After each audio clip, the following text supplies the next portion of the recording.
Kilala mo na ba ang pambansang isda ng Pilipinas? Kung hindi pa, patapusin mo ang video na to.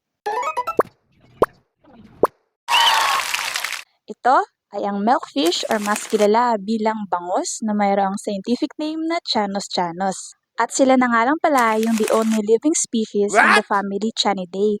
At alam niyo ba mga kaisda na mayroon silang 214 bones at ito ay nahati sa 162 intermuscular spines and 52 rib bones.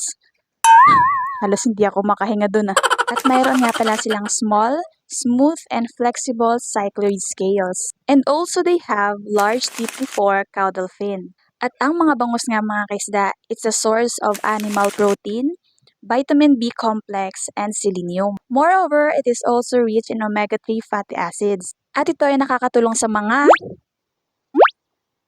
buntis dahil ito ay nagpapa-increase sa quality and quantity ng kanilang breast milk.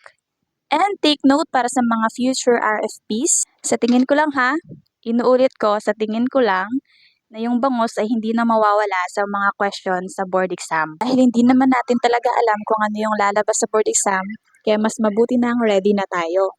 Kaya ang payo ko sa inyo ay kilalanin yung mabuti si bangus. At kung gusto niyo pa talagang kilalanin si bangus, ay i-download nyo yung Milkfish Roadmap at ilalagay ko lang dito sa may comment section.